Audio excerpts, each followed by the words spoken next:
चलिए, तो नौकरी के पीछे आप अभी भी अगर आप देखें हाथ धो के पड़े हैं। 67-97 तेजी एक्सपेक्ट कर रहे हैं। और देखिए यूनाइटेड स्पिरिट्स में मैंने एक बात मजाक मजाक में कह दी, लेकिन एक चीज़ याद रखिएगा, इसमें स्ट्रेंथ घनघोर है। जरा प्लीज़ एक्टर साहब एक बार चार्ट लेके आइएगा। इसी पैटर्न पे इसी बाजार में कम से कम नहीं तो 10 स्टॉक्स ने अपने हाइस को क्रिएट किया और मोमेंटम के साथ 773 पे क्लोज हुआ। कल हमने इसके फ्यूचर्स को पकड़ा था, ऑप्शंस को पकड़ा था। आज यहाँ पे टारगेट 820 का है। याद रखिएगा सन 2014, 11 फरवरी 2014 और उसके बाद मार्च 2015, उसके बाद अप्रैल मई 2018 और कल का हाई, अगर आप इनको जोड़ लें तो एक मल्टी ईयर लगभग 6 साल की रेंज का ब्रेकआउट स्क्रीन पर है। तो इसको थोड़ा सा अगर आप देखें सीरियसली लीजिएगा आज के ट्रेड को। आगे बढ़ते हैं। प्रकाश का अवसर हमारे साथ मौजूद है। प्रकाश सर गुड मॉर्निंग, आपका top conviction trade. Good morning Viren. Nifty और बैंक निफ्टी में एक डाइवर्जन है। स्ट्रक्चरली बैंक निफ्टी थोड़ा वीक है, दोनों को रिजॉल्व करना पड़ेगा। निफ्टी में एक गैप अप ओपन होगा। अगर 100-150 पॉइंट का गैप अप ओपन होता है मैं तो 100% प्रॉफिट बुक कर लूंगा, सिंपल। उसके बाद देखूंगा क्या होता है। डिप्स मिलता है तो खरीदूंगा, नहीं होगा तो फिर शाम तक है, बहुत वक्त।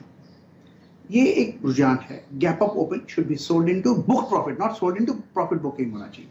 स्टॉक जो मैंने चुना है इस वक्त वो है LIC हाउसिंग फाइनेंस। बहुत बढ़िया अप मूव मिला और मुझे लगता है ये अप मूव कंटिन्यू होगा।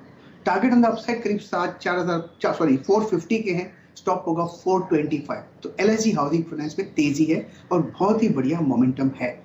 अगर किसी को ऑप्शंस के जरिए खेलना है तो 430 का कॉल ऑप्शंस ले सकते हैं। 13 रुपए पे कल ट्रेड कर रहा था, 9 रुपए का एक स्टॉप लगाकर चले तो सही रहेगा। टारगेट करीब 20 रुपए के पॉसिबल है। तो LIC हाउसिंग फाइनेंस पर ध्यान देना चाहिए on the long side. Okay, LIC housing finance इस स्टॉक पे नजर रखिएगा और करीब 430 की कॉल ऑप्शन, इसको अपने रडार पे रखिएगा। 20 रुपए का टारगेट है, 9 रुपए का स्टॉप लॉस आपको इस ऑप्शन पे लेके चलना है। तो आप देख सकते हैं आपकी स्क्रीन पर कितने NBFCs housing finance companies travel कर रहे हैं, एंटर कर रहे हैं आज की कॉल्स में। आगे बढ़ते हैं, मानस जायसवाल जी से बात करते हैं। मानस जी गुड मॉर्निंग, आपका टॉप कन्विक्शन ट्रेड। जी गुड मॉर्निंग शैल जी। देखिए जो कन्विक्शन ट्रेड है वो टायर स्पेस से है, क्योंकि कल बहुत सारे टायर स्टॉक्स ने ब्रेकआउट दिए, वहां पर काफी अच्छा बाइंग इंटरेस्ट देखने को मिला। तो मेरा जो पिक है वो अपोलो टायर्स रहेगा, क्योंकि यहाँ पर इनवर्स रेंचुलर पैटर्न का ब्रेकआउट देखने को मिला है, बेहतर वॉल्यूम देखने को मिले हैं, हाई टॉप हाई बॉटम का कंफर्मेशन देखने को मिला है। तो पॉसिबल है कि ये रैली अभी कंटिन्यू रहेगी। जो टारगेट है वो 245 के लिए रहेंगे। करंट लेवल्स पे खरीदारी करिए, 225 रुपए के नीचे स्टॉप लॉस रखिए। ऑप्शन में ट्रेड लेना होगा तो 235 का कॉल ऑप्शन जो कि 6 रुपए के आसपास ट्रेड कर रहा है वहां खरीदारी करिए। 2 रुपए 90 पैसे का स्टॉप लॉस रखिए और इस ऑप्शन के भाव जो है वो 13 से 15 रुपए तक देखने को मिल सकते हैं। ओके, अपोलो टायर्स पे आप फोकस कर रहे हैं और 235 की कॉल ऑप्शन पे फोकस कर रहे हैं। अब रचना जी के पास से चलते हैं, उनका ट्रेड क्या है समझते हैं। रचना जी गुड मॉर्निंग, आपका टॉप कन्विक्शन ट्रेड।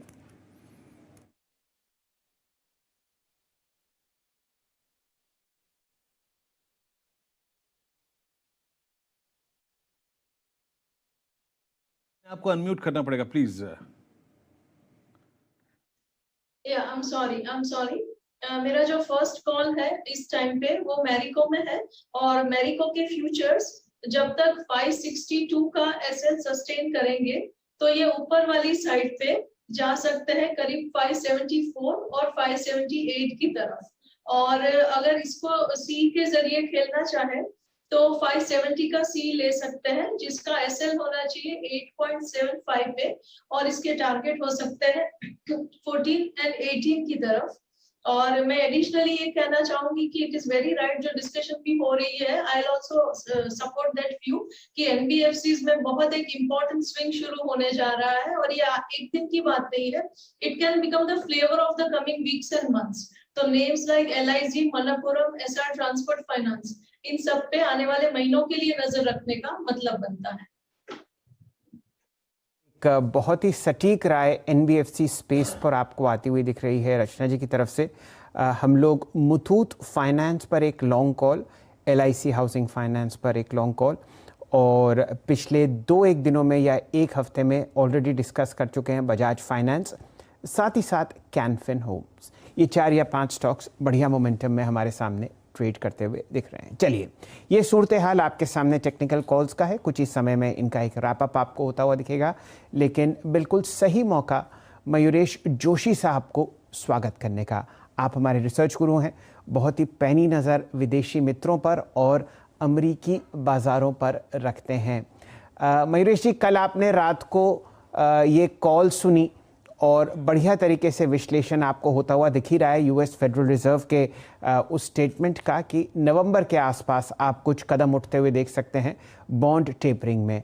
बताइए, क्या उसका प्रतिकूल असर अभी ही हमारे बाजारों में पड़ता हुआ आपको दिख रहा है? एक और बढ़िया एक कन्विक्शन ट्रेड शेयर कीजिए। बिल्कुल। तो morning Shail sir, morning Viru ji, and good morning to everyone on the panel.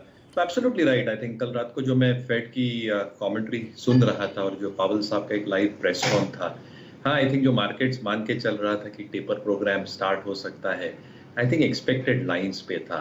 उनका जो डॉट प्लॉट होता है, यानी जो इंटरेस्ट रेट का सिनेरियो होता है, उनको लगता है कि एक rate hike by the end of 22 और फिर 23, but that will be largely data dependent. तो earning story, employment growth rate कैसे आई थिंक प्रोग्रेस होती है अगले कुछ महीनों में, उसके ऊपर निर्भर करेगा economic realities and interest rate hikes. ये आई थिंक साफ तरीके से तीन चीजों में आई थिंक दर्शा जा रहा था Shail sir. I think equities जहाँ पे डाउ ने I think has taken it in its strides, Nasdaq and global markets as well. I think सारी global markets are probably higher at this point of time. 10-year US yield आप देखिए Shail sir, it's still at 1.3। तो I think थोड़े एक range bound trade रहेगा between 1.2 and 1.4, 1.4 ये हमारी US team को लगता है, बट दैट विल लार्जली जस्टेट कि आई थिंक यील्ड में कोई ऐसी तोड़फोड़ मूव नहीं आएगी जो इक्विटीज को हैम्पर करेगी। और तीसरा आई थिंक जो डॉलर इंडेक्स का मूव है, I think there is no substantial move at least at this point of time, इसलिए आई थिंक जो इंटरेस्ट इक्विटीज में है ये बना रहेगा। क्या time wise consolidation, correction spike up के बाद मार्केट्स में हो सकता है? बिल्कुल मुमकिन है, बट आई थिंक जो सेक्टर्स